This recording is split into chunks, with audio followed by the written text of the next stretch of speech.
할렐루야. 하나님의 은혜가 오늘 예배한 우리 모두에게 함께 하시길 간절히 축원합니다.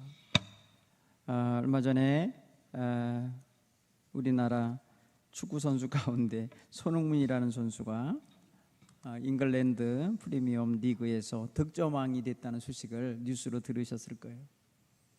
동양인이 잉글랜드는 축구의 종주국이거든요. 그 나라에서 축구가 발생됐거든요. 그런데 그 나라에서 최고의 득점왕이 돼서 황금 슈즈를 선물로 받는 모습을 보면서 참 자랑스럽다. 아시아 각국의 축구협회에서 우리나라 축구협회로 자랑스럽다고 그렇게 축전들을 보내고, 어떤 분은 내가 손흥민과 같은 시대에 사는 게 자랑스럽대. 같은 하늘에 살고 있는 게 지금 자랑스럽다고. 참 멋진 찬사 같습니다. 어떤 인터넷 신문에서는 그의 이름 앞에 위대한이란 단어를 수식어로 썼어요. 위대한. 자식을 하나 낳으면 그 정도 되게 좀 기르면 멋지겠죠. 그의 아버지 손흥정 감독이라는 분이 손흥민 축구 아카데미를 운영하는 감독이고, 그의 큰아들이 거기 코치로 있는데 최근에 책을 한 권 썼어요. 에세이집인데 모든 것은 기본에서 시작한다라는 책이에요. 아주 편안하게 읽을 수 있고 아주 감동적으로 읽을 수 있는 내용의 책이에요. 제가 지난 주간에 그 책을 이제 제 손에 가지고 읽어봤고요. 그 내용 속에 그런 게 들어있어요. 손흥민은 이렇게 말합니다. 나의 축구는 나의 아버지의 작품이다. 나의 축구는 나의 아버지가 만들어낸 작품이라고 그렇게 아버지에게 공을 돌렸어요. 그는 어려서부터 축구를 출세의 기반으로 삼으려고 한 것이 아니라 축구 그 자체가 즐거워서 뛰었던 선수라고 합니다. 그의 아주 뛰어난 기술, 실력, 그리고 그의 따뜻한 사람 됨됨이, 그 기본을 지키도록 가르친 분이 아버지라는 것입니다. 여러분, 그 책은 그것을 표현해주고 있어요. 축구 선수가 뭐 그냥 들판을, 필드를 뛰면 다 되는 것 같지만 아닌 거예요. 그 선수의 사람됨, 그가 정말 지금 유명해진 선수가 된 건데, 그는 승리를 하고 필드를 떠날 때에 제일 늦게까지 환호하는 팬들에게 인사를 하고 나가는 선수예요. 그의 축구를 너무너무 좋아해서 찾아온 어린아이들을 아주 기꺼이 맞아주며 사인을 해주고 약속을 하면 반드시 지켜주는 그런 모습을 하고, 어떤 경우는 자기의 유니폼을 벗어서 어린아이에게 선물을 줌으로써 그 아이에게 희망을 주고 감격을 주는 장면도 뉴스를 통해 제가 보았어요. 그의 아버지는 삶의 키워드로 쓰고 있는 단어가 있는데 기본이라는 단어를 많이 써요. 기본. 그리고 본질이라는 단어를 많이 쓰고, 성실, 겸손, 감사라는 말을 많이 쓰는 분이에요. 어려서부터 그 아들을 직접 훈련하고 지도하면서 먼저 강조한 것은 바른 인성을 강조했다고 그래요. 인간이 먼저 되라는 거예요. 사람이 먼저 되라는 거예요. 훌륭한 선수는 기술로 되는 게 아니고 먼저 사람됨을 갖춰야 된다는 것을 어린 아들에게 가르친 거죠. 사랑하는 성도 여러분, 우리는 기본을 잘 갖추고 있는가 돌아봐야 되겠죠. 하나님의 자녀로서 이 세대에 살면서 하나님 백성으로서의 기본 자세를 잘 갖추고 있는가 돌아봐야 돼요. 제가 중학교 때 학교에서 스포츠를 전체에게 가르친 게 뭐냐? 태권도였어요. 태권도 도복을 갖추어 입고 운동장에서 별도의 시간을 훈련하고 가야 됐어요. 수업 다 끝나고 다 모여서 함께 태권도를 했던 기억이 나요. 그 품새의 기본 자세가 말타기 자세였습니다. 요즘에는 많은 사람들이 뭐 이렇게 운동 살 빼려고 그런 자세를 많이 하는데 그 기본 자세가 굉장히 중요하다는 거예요. 이 정권을 내릴 때 정말 기본 자세가 갖춘 자세죠. 어깨가 빠지지 않고 뒤로 물러가지 않은 채로 하는 그 자세, 딱딱 끊어서 마지막 부분에 치는 자세, 굉장히 중요한 기본 자세예요. 제가 칭찬받았던 기억이 나요. 기본 자세가 됐다고. 그 다음부터 안 했어요. 그 다음부터 태권도 한 기억이 없어요. 아마 유단자가 됐겠죠, 계속 했으면. 그런데 그러지 않고 군대 가서 다시 했어요. 논산훈련소에 가서 다시 태권도를 하게 되는데 그때 기본 자세가 생각이 나더라고요. 네. 그 어려서 배운 기본 자세가 그 나이가 20대 중반이 돼서 군대를 갔는데 그때 기억이 나더라고요. 사람이 기본 자세를 갖춘다는 게 굉장히 중요한 겁니다. 여러분, 기본 자세는, 인간의 기본 자세는 언제 갖춰질까 보면은 어린아이 때예요. 내가 아는 모든 것은 유치원에서 배웠다는 책이 있어요. 내가 아는 모든 것은 유치원에서 배웠다. 유치원 다니는 아이의 나이가 얼마나입니까? 아주 어린 거예요. 7살 이하입니다. 그렇죠? 8살에는 학교를 들어가니까. 그러면 7살 되기 전에 유치원 다니면서 인생사 필요한 걸 다 배웠다는 거죠. 그러니까 유치원 다닐 나이까지만 잘 가르쳐놔도 인생은 사람답게 살 수가 있는 거예요. 그럴 나이에 어머니의 돌봄과 가족들의 돌봄과 사랑을 받아야 할 사무엘은 가정이라고 하는 가장 좋은 환경을 잃어버렸어요. 뺏겼어요. 자기 본의의 결단이 아니에요. 강제로, 그 아이 입장에서는 강제로 떼어놓임을 당한 거예요. 엄마의 신앙이 하나님께 그렇게 약속하는 신앙이었고 그가 태어나는 출발점이 하나님께 서원 기도하여 얻은 아이였기에 엄마는 여호와께서 나에게 이 아들을 주셨으니 나도 여호와께 이 아들을 바치나이다 이러면서 데려다 놓은 거예요. 그 사이에서 어린아이 사무엘은 가장 중요한 환경이 깨졌습니다. 성장기에 아이가 가장 좋은 환경이 되는 가정이 깨지고 가정에서 분리되고 이산 가족이 된 것은요, 결코 아이에게는 행복한 환경이 아닙니다. 그 아이와 엄마가 떨어지던 날 상황을 한번 생각을 해보세요. 젖될 무렵이면 한 4살 정도 되는 거예요. 우리 나이로요. 유대인들은 한 3년을 먹였다고 그래요. 젖으려. 이 외경의 마카비서를 읽어보니까 3살 3년을 먹이더라고요. 그러면 우리 나이로는요, 뱃속에서 1년, 태어나서 3년을 나이에다 넣기 때문에 4살이에요. 4살 정도 되면 아이는 엄마를 알아봐요. 누가 내 엄마인지. 4살 정도면 아빠가 누군지 알아요. 가족이 누군지를 알아요. 그런데 그 아이에게 그 좋은 엄마 아빠라고 하는 울타리에서 벗어나게 만든 거예요. 가정에서 떼어짐을 당한 거예요. 여러분, 얼마나 아이가 슬펐겠어요? 아이가 얼마나 마음이 아팠고 엄마가 그리웠겠어요? 아니, 신앙이 좋은 엄마라고 하여도 애 떼어놓고 오면서 어떻게 마음이 아이에게 안 가겠어요? 괴로웠을 거예요. 이들 부부 굉장히 힘들었을 거예요. 왜 이렇게 됐나? 그놈의 신앙생활이 뭔데 이렇게 됐나? 하나님을 꼭 이런 식으로 섬겨야 되나? 이런 생각이 안 듭니까? 여러분, 우리는 거두절미하고 한나의 사정을 헤아려야 돼요. 그 여인 결혼하여 한참 동안 아이를 못 낳아서 서러웠어요. 성경에서 아이를 못 낳는 여인들에 대한 건요, 보통은 하나님의 심판이에요. 태의 문을 닫는 건 하나님이 닫는 거예요. 그러니까 불임이라고 하는 것은요, 굉장한 저주로 여기는 거예요.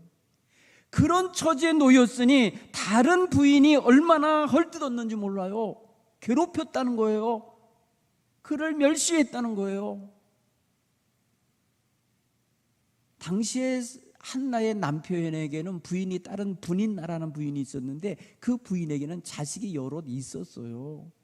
성경을 보니까 자식들이 있어요. 하나님의 성소에 가서 하나님께 제사를 드리고 하나님께 예배를 드리고 난 다음에 음식을 나눠 먹을 때에 부인들하고 자식들에게 나눠줬다는 표현이 나와요. 그렇다면 무슨 소리예요? 엘가나라고 하는 이 남편에게는 자식들이 이미 있어요. 한나에게 굳이 자식 안 낳아도 괜찮은 거예요. 대를 이을 자식이 여럿 있는 거예요. 그러니까 한나가 슬퍼할 때 부인 남편은 그래요. 너 왜 이렇게 슬퍼하니? 여기 10아들보다 나은 남편이 있지 않냐? 내가 있으니까 괜찮잖아. 이러면서 위로해 주는 거예요. 그럼에도 불구하고 한나는 슬펐어요. 나도 아이를 갖고 싶어. 그래서 하나님께 소원하면서까지 기도를 한 거예요. 통한의 기도를 올리잖아요. 통곡하며 하나님께 기도하잖아요. 말로는 표현을 못해요. 듣는 사람이 있으니까 말을 못하는데 하나님 앞에는요, 입술을 동하면서 말 표현이 안 들리게 들리죠. 소원한 거예요. 성경은 소원 내용이 드러나와요.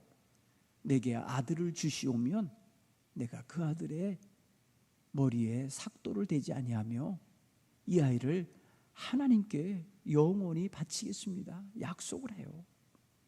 그러니 내게 아들을 주십시오. 그러니까 자신의 기도가 사실은 자기의 한풀이 기도일 수도 있어요. 아이 못난 한을 풀어내고 싶은 마음도 있어요. 모욕당하는 한을 풀고 싶어요. 나도 자식을 낳을 수 있는 여인이요, 버림받은 여인이 아니요, 저주받은 여인이 아니라는 걸 드러내고 싶을 수도 있어요. 괴롭죠. 여러분, 이게 대단히 여인에게 있어서는 심각한 문제였기에 이런 기도를 하지 않았을까 싶어요. 우리는 왜 그랬냐고 따져 물을 이유는 없어요. 남편도 그렇게 따져 묻지 않으니까 그냥 덮어놓고 우리는 오늘 이 장면에서만 생각을 해보자고요. 젖될 무렵이면 아이는 엄마를 따르고 엄마 치마폭을 붙들고 살 나이예요. 그런 아이를 떼어놓고 오는 이런 과정을 보이는 거예요. 여기서 우리가 느끼는 게 있어요. 여러분, 한 아이를 키우려면 온 마을이 필요하다는 아프리카 속담이 있습니다. 한 아이가 잘 자라려면 한 가정만이 아니라 온 마을이 필요하다는 거예요. 온 마을 사람들이 다 선생님이 되고 온 마을 사람들이 다 보호자가 되고 온 마을 사람들이 다 그의 가족처럼 울타리가 돼 주어야 그 안에서 아이가 잘 성장하고 온전한 사람 역할을 할 수 있는 사람으로 성장한다고, 이렇게 아프리카 사람들, 옛날 사람들이 이런 거를 깨달은 거예요. 그런데 이 아이는 지금 가족이라는 환경 잃어버리고 아주 불량하기 그지없는 제사장들의 아들들 틈에서 자라게 된 거예요. 그것도 멀리 떨어져서. 그러니 환경적으로 보면은 이 아이는 굉장히 버림당한 것 같은 느낌도 들 수 있는 모습이에요. 그런데 사랑하는 성도 여러분, 이 아이는 그 시대의 입지전적인 인물이 됩니다. 놀랍죠? 아니, 환경도 깨지고 관계도, 엄마 아버지 관계도 끊어져 있고, 이런데 어떻게 이 아이가 성장해서 나라의 최고 지도자가 될 수 있을까? 한 시대와 그 다음 시대를 연결하는 연결고리 역할을 해내는 아주 중요한 사무엘이라는 영적 인물이 된다는 거예요. 사람의 손이 어느 정도에서 끊어졌는데도 하나님은 그를 지켜내신 거예요. 한마디로 말하면 인간적인 환경은 삭막하고 악행이 저질러지고 죄악이 들끓는 환경 속에 있었는데, 그 속에서 하나님은 사무엘을 건강하게, 의롭게, 온전하게 길러내신 거예요. 대단하죠. 하나님의 은총이라고 밖에는 볼 수 없어요. 물론 우리는 뭘 하나 더 생각할 수 있냐면 한나가 10달 동안 태중의 아이를 품고 있는 동안 기도했을 거라는 거예요. 여러분 그렇지 않겠어요? 아까도 우리 교인 성도가 이제 태중의 아이를 품고 이렇게 손을 얹고 예배를 드리고 나가길래 아이가 잘 자라고 있어서 감사하다고 그랬더니 하나님께서 잘 돌보고 계신 거니까 기도했을 거예요. 기도하고 있는 기간이에요. 그래서 제가 그랬어요. 이 아이를 위해 기도하라고. 배를 만지고 늘 기도해 주라고 그랬어요. 그리고 여러분 젖을 먹이는 동안에 엄마가 얘 떼놓을 거니까 쳐다도 안 받겠어요? 그 아이를 보면서 무슨 마음이 들었겠어요? 얘 좀 있으면 떼놓을 건데, 얘 좀 있으면 저 떼면은 얘 내일 보낼 건데. 그럴 때 엄마 마음이 어떻겠어요? 저는 많이 울며 기도했을 거라 그래요. 많이 울면서. 느껴지시잖아요. 그럼에도 불구하고 이 여인은 이 아이와 하나님 사이, 그리고 자기와 하나님 사이, 거기에 있는 그 분명한 약속과 꼭 지켜야 될 하나님과의 관계가 있음을 잊지 않았다는 거죠. 사랑하는 성도 여러분, 오늘 저는 다시 기본 자세라는 단어를 쓰면서 말씀을 나누려고 해요. 우리 신앙인의 기본 자세 뭘까? 첫째, 한번 따라해 볼까요? 하나님을 믿고 의지하며 기도하라. 우리는 약하거든요. 여러분 하나님 앞에 나 약합니다 말하는 게 부끄럽습니까? 하나님 나 도와주세요 하는 게 부끄럽습니까? 여러분 우리는 하나님 앞에 하나님 창조자시고 나 피조물인 것을 인정하며 살 때에 거기가 가장 편안한 자리예요. 그 순간이 가장 근본적인 자리예요. 거기가 기본이 되는 자리예요. 하나님을 믿고 기도하는 것은 우리 성도들에게 가장 아름다운 모습이에요. 여러분 하나님 섬기는 사람이 하나님께 기도하는 게 가장 예쁜 거 아니에요? 그날이 그 시간이 가장 친밀한 거 아니에요?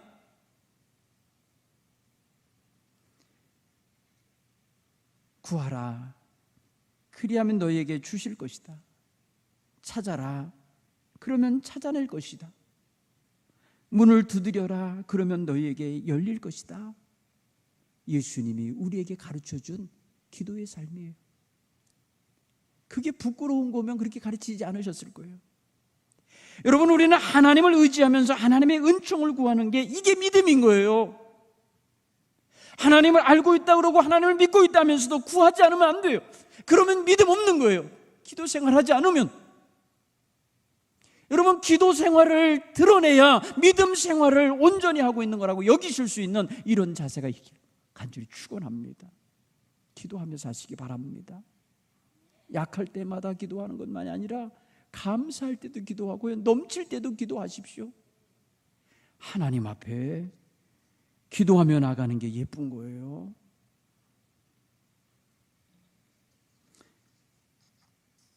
신앙생활에 있어서 꽃과 같은 예배 생활, 그 꽃의 향기와 같은 그 아름다운 은혜 생활이 바로 우리에게 늘 있어야 돼요. 이게 바로 하나님을 의지하고 사는 성도, 하나님을 예배하며 기도하며 사는 그 삶 속에서 드러나는 거예요.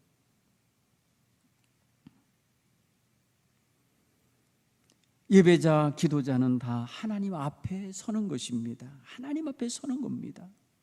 지금 여러분 강단을 바라보고 있지만 여러분 심령 다 하나님 앞에 서 있는 거예요. 그러니 여기가 바로 기본의 자리가 되는 거예요. 그래서 하나님과 온전히 영적인 교제를 나누며 살아갈 수 있는 이런 믿음의 자세가 저와 여러분에게 있기를 간절히 축원합니다. 한나는 남편의 사랑을 그 분인나보다도 갑절의 사랑을 받았고 자식을 낳은 부인보다도 더 애지중지 사랑을 받았던 부인이에요. 남편 사랑이면 족하지 않냐고 남편이 말할 때도 이 여인은 그게 아니에요. 나는 하나님이 필요해요. 나는 하나님의 은총이 필요해요. 하나님의 돌보심이 필요해요. 하나님이 기억해 주는 게 필요해요. 하나님이 나에게도 아이를 주시도록 구하고 싶어요. 그가 남편을 따라서 성소에 올라오는 목적은 그거예요. 그래서 가족들이 다 즐거워하며 식사하는 자리에서 슬며시 나와서 울면서 하나님께 기도하는 거죠. 하나님, 나도 아기 낳고 싶어요. 나에게 아들 주세요. 그러면 하나님께 도로 바치겠어요? 욕심으로 구하는 게 아니라는 걸 알 수 있어요. 하나님 앞에 간절히 의지하며 하나님께서 자신의 간절한 소원을 이루어 주시기를 기도하고 있음을 보게 됩니다. 사랑하는 성도 여러분, 소원이 있으시면 하나님께 한나처럼 기도하시기 바랍니다. 하나님의 영광을 위하여, 하나님 기쁘심을 위하여, 하나님 되심을 증거하기 위하여 기도하시길 간절히 축원합니다. 한나는 자기 힘으로 해결할 수 없는 일이기에, 그렇게 알았기에 생명의 주인 되시며 태의 문을 열고 닫고를 주관하시는 주관자 하나님 앞에 이렇게 기도한 것인 줄 믿습니다. 두 번째, 우리 신앙인의 기본 자세 무엇이 있을까? 사랑하는 성도 한번 따라해볼까요? 하나님의 백성은 하나님의 은혜와 돌보심 속에 감사하며 산다. 기본이에요. 여러분, 기본 자세에 감사가 있기를 간절히 축원합니다. 감사해요. 지금 여기까지 살게 해주셔서 감사해요. 가난하고 힘들었지만 하나님, 여기까지 우리의 가정을 이끌어 주셔서 감사해요. 그 감사로 오늘 마무리하시기 바랍니다. 그래서 오늘 죽어도 감사를 남기고 가는 사람이 되길 바랍니다.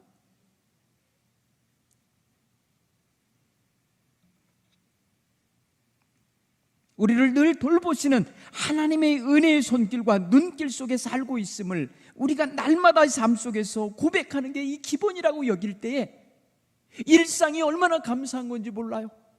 일상이 얼마나 감사한 건지.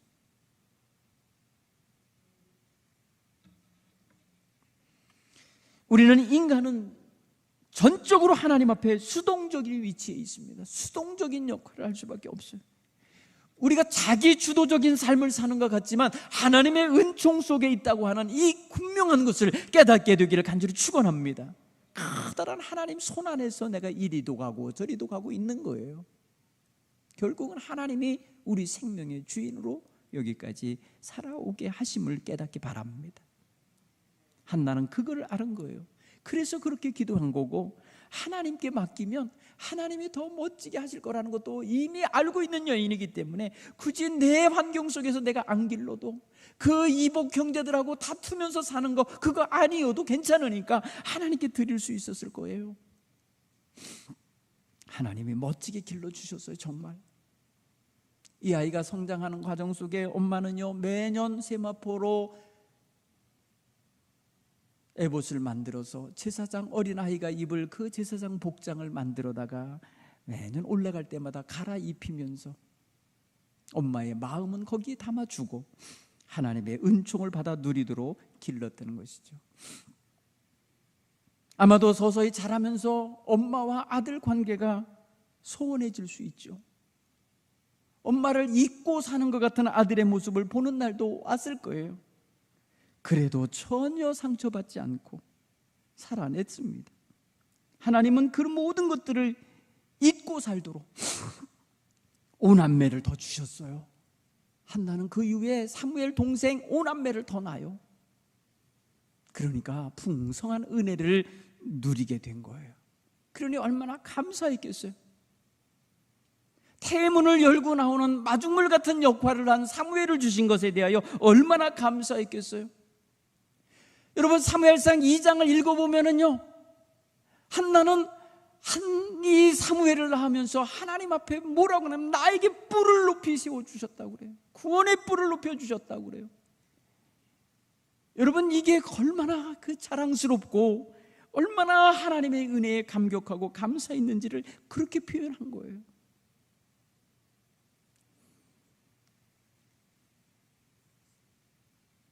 엘가나의 집에는 이 사무엘을 성소로 보내놨다고 해서 슬픈 분위기가 아니었던 걸 알 수 있어요. 왜냐하면 그의 남편도 허락을 했어요. 사무엘의 아빠도 허락을 했어요. 오늘 내용을 보면 그와 같이 돼 있어요. 특별히 말입니다. 성경 오늘 27절, 28절에 보면, 23절, 24절에 보면은 우리가 알지 못하는 또 하나의 무언가가 있다는 걸 느끼게 만들어요. 그건 바로 그의 남편의 말 속에서 나와요. 그대의 소견에 좋은 대로 하여 그를 젖대기까지 기다리라. 오직 여호와께서 그의 말씀대로 이루시기를 원하노라. 여기 보니까 여호와가 그의 말씀대로 이루셔야 할 일이 있는 거예요.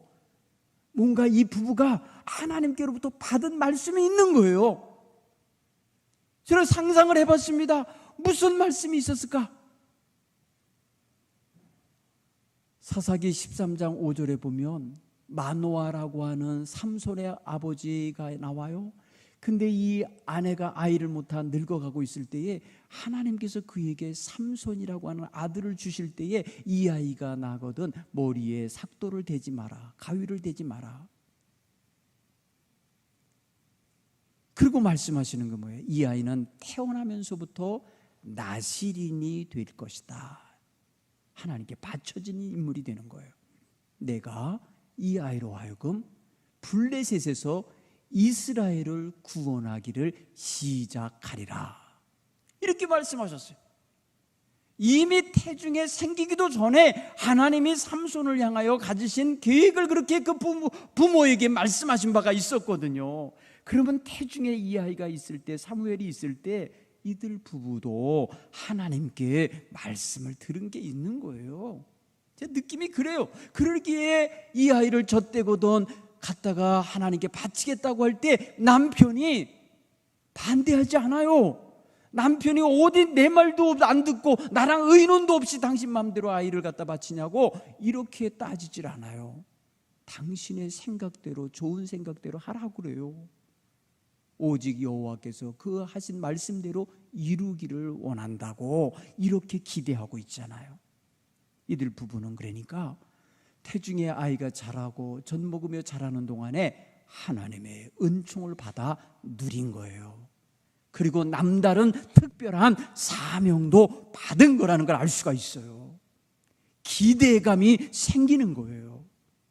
사랑하는 성도 여러분, 이들 부부가 바로 하나님이 주시는 은총을 받아 누리며 감사하며 살았던 시간이었을 거라는 걸 여러분 느낌으로 받으시기 바랍니다. 제가 요새 그런 걸 느껴요. 하나님이 야, 너 5 식구로 사는데 4 식구로 살아라 라고 말하는 것 같은 그런 사인을 받을 때가 있어요. 지금 저희 둘째 아이가 중환자실에 누워 있어요. 하나님이 그 아이의 생명을 걷어갈지도 모르겠다는 생각이 들어요. 29년 같이 잘 살았지? 정말 여기서 내가 감사를 할 수 있을까? 만약에 그런 나이에도 내가 하나님 감사합니다 이러면서 보내줄 수 있을까 생각을 하게 돼요. 한나라면 그랬겠구나. 하나님 앞에서 받은 바 은혜라고 내가 말했으니 주신 이도 하나님이시오 걷어가시는 이도 하나님이시라 여기며 찬양해야겠구나. 제가 어제 아이들 찬양제에 가서 그 아이들의 찬양 소리를 들으면서 그렇게 기도하며 울었어요. 알겠습니다, 하나님. 여러분, 우리는 하나님의 은혜를 받으면 받아 누리면서 감사와 감격을 표현할 줄 아는 게 이게 기본이라고 봐요. 기본입니다. 저와 여러분 삶이 때로는 어려울 때 있어요. 힘들 때도 있어요. 슬플 때도 있고 괴로울 때도 있어요. 그러나 하나님의 은총의 손안에 있다는 걸 명심하시길 간절히 축원합니다. 거기서 감사를 잃어버리지 말으셔야 돼요. 하나님 감사합니다. 세 번째로 여러분, 신앙인의 기본 자세가 뭘까? 오늘 한나가 보여주는 게 있어요. 따라서 해볼까요? 하나님의 응답하심을 받았으면 약속대로 실천하라. 여러분, 신앙은 믿는 바대로 행하는 것입니다.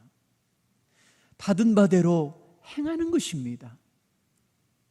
그러므로 하나님 앞에 우리의 마음을 내어 드리면서 기도했을 때가 있잖아요.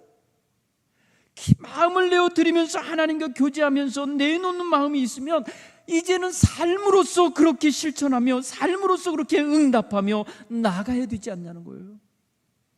오늘 이 한나의 고백을 보십시오. 주목하셔야 될 내용이 27절 28절이에요 내가 하나님 앞에 구하여 기도하였더니 내가 구하는 바 기도한 바를 여호와께서 내게 허락하셨어요. 여호와께서 응답하셨어요. 이런 표현이잖아요. 그래서 나도 그를 여호와께 드립니다. 응답하는 거예요. 하나님은 한나의 하나님만이 아니라 우리의 하나님입니다. 믿습니까? 하나님, 한나에게서 사무엘을 받으신 하나님이에요. 그 하나님이 지금 우리 하나님이에요. 한나를 알고 계신 하나님이 나를 지금 보고 계신 거예요. 하나님 앞에 나는 어떻게 응답하고 살고 있습니까? 하나님 주관하심 속에 나는 어떻게 대답하고 삽니까? 하나님이 하시는 일 앞에 나는 뭐라고 지금 말하며 갈고 있습니까? 물어보게 되지 않습니까? 나 힘들고 지쳐있어요. 하나님 어떻게 할 바 모르겠어요 라고 말하는 것도 나쁘지 않아요. 그러나 우리는 하나님이 하시는 일에 응답함을 알고 사는 믿음이 있으니 그 응답에 나도 같이 따를 수 있는 그런 믿음의 자세 필요하지 않아요? 한나 같은 신앙, 확실한 신앙 자세 필요하지 않아요? 처음과 끝이 일치하는 이런 신앙 자세 필요하지 않냐고요. 기도할 때의 마음과 기도 응답받은 다음의 마음과 기도를 실천해야 될 때의 마음이 다르지 않은 이 한나의 모습, 이게 기본이라는 거예요. 기분 따라 달라지고 여건 따라 달라지고 감정 따라 달라지고 이랬다 저랬다 하고 자기 마음대로 식의 신앙생활로는 도저히 감당할 수 없는 거겠죠.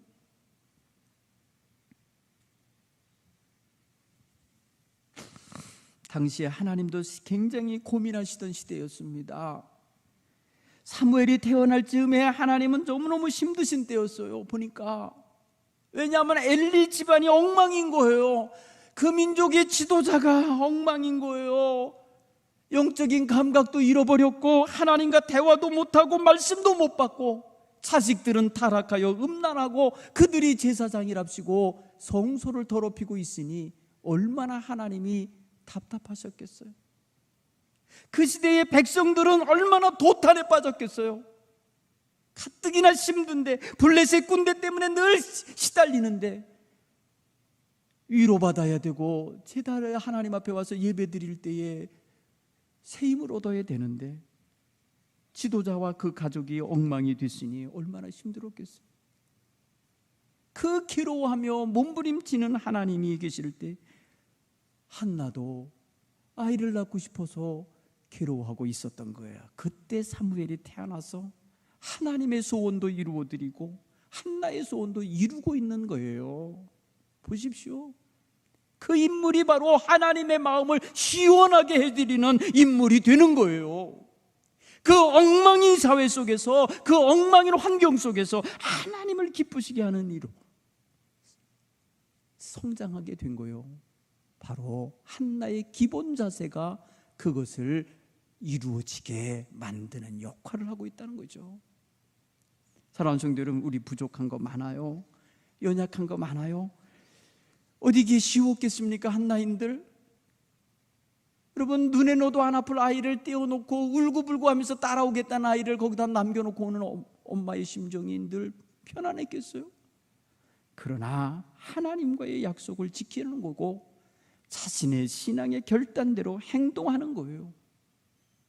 사랑하는 성도 여러분, 우리는 무엇을 아끼며 무엇을 소중히 여기며 무엇을 한시도 내 몸에서 떼어놓지 않고 싶은 것이 있겠습니까?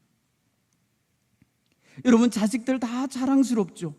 정말 애쓰게 살아가고 있는 모습 볼 때에 정말 흐뭇하죠.